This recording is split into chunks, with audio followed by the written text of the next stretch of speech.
Hello बच्चों, let us read this question. The question says if p square minus 1 into x square plus 2 into p minus 1 into x plus 2 is strictly greater than 0 for all x belongs to R, then find the set of all possible values of p. हमें p की values चाहिए. सबसे पहले let us discuss the key concept. Okay, let us consider in general हम एक quadratic equation consider करते हैं ax square plus bx plus c. अगर ये positive है, that is greater than 0, right अब देखो जो क्वाड्रेटिक इक्वेशन है हमारे पास इन नॉर्मल जो क्वाड्रेटिक इक्वेशन है, ये जो क्वाड्रेटिक इक्वेशन है आप इसको कैसे लिख सकते हैं. आप इस क्वाड्रेटिक इक्वेशन को you can write it in this form 2ax plus b whole square plus 4ac minus b square divided by 4a. ये जो ax square plus b x plus c है इसको हम इस तरह से लिख सकते हैं. क्लियर. सो ये चीज क्या है, पॉजिटिव. हमें क्वेश्चन में गिवन है पॉजिटिव, तो ये पॉजिटिव कब होगा. अब हमें पता है कि ये क्या है, होल स्क्वायर, तो ये तो पॉजिटिव ही होगा. अब हमें क्या चाहिए, ये पूरी क्वांटिटी पॉजिटिव होनी चाहिए. तो ये पूरी क्वांटिटी कब पॉजिटिव होगी, जब 4ac minus b square positive होगा एंड 4a पॉजिटिव होगा. That is a greater than 0 and b, this is b square minus 4ac is less than 0, क्योंकि मैंने नेगेटिव साइड से दोनों साइड्स को मल्टीप्लाई कर दिया तो इनइक्वालिटी साइन चेंज हो जाएगा. That is b square minus 4ac is negative. तो ये जो कंडीशंस हैं हम यूज करेंगे इस क्वेश्चन में इसको सॉल्व करने के लिए, दैट इज p की पॉसिबल वैल्यूज फाइंड आउट करने के लिए. नाउ अब हमें क्वेश्चन में सबसे पहले तो a हमारे पास क्या है, p स्क्वायर माइनस 1. सो p स्क्वायर माइनस 1 क्या होना चाहिए, पॉजिटिव होना चाहिए. That is p minus 1 p plus 1, ये क्या होना चाहिए, पॉजिटिव होना चाहिए. अब ये पॉजिटिव कब होगा, हम क्या करेंगे, यहाँ पर नंबर लाइन ड्रॉ करेंगे जानने के लिए. यहाँ पर आपके पास जो जीरोस आ रही है वो आ रही है एक -1 और एक आ रही है आपके पास 1, राइट. सो एक आ रही है -1 और एक आ रही है 1. अब मुझे a की वो वैल्यूज p की वो वैल्यूज देखनी है सच दैट ये एक्सप्रेशन, ये जो इनइक्वालिटी है ये सेटिस्फाई हो. क्लियर.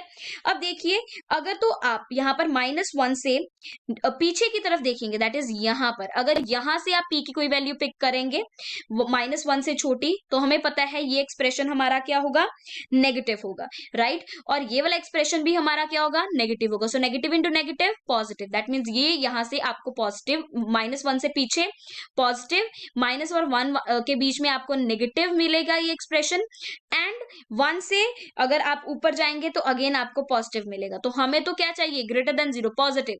सो दैट मीन्स हमारे पास यहाँ पर वैल्यू क्या आएगी, p की. So p belongs to -infinity to -1 union 1 to infinity. Clear. ये p की वैल्यू आ गई. अब हमें d, that is discriminant, that is b square minus 4ac, वो क्या चाहिए, negative. So b square minus 4ac should be negative. So let us solve it. b square minus 4ac should be negative. b की value कितनी है हमारे पास, 2 into p minus 1, that is 4 into p minus 1 whole square minus 4 into a की value क्या है, p square minus 1 और c की 2, p स्क्वायर माइनस 1 और c की क्या है 2. This should be negative. Solve it. That is 4 into, अब हम क्या करेंगे, इसको सिंप्लीफाई करेंगे. So let us open it. तो हमारे पास आ जाएगा 4 into p square minus plus 4 minus 8p minus 4p square plus 4 into 2 is also there, right. यहाँ पर 2 भी है. सो 2 भी है, 2 को भी मल्टीप्लाई करना पड़ेगा. So that is 4p square plus 4 minus 8p, और ये क्या है आपके पास, कितना आ जाएगा, minus of 8p square plus of 8 less than 0. So you are getting minus of 4p square minus of 8p and plus of 12 less than 0. 4 common and negative sign, अगर आप negative sign से मल्टीप्लाई करेंगे तो inequality change हो जाएगी. So you will get p square plus 2p plus minus of 3 is greater than 0. ये आ जाएगा आपके पास. अगेन हमें क्या करना है, सिंप्लीफाई.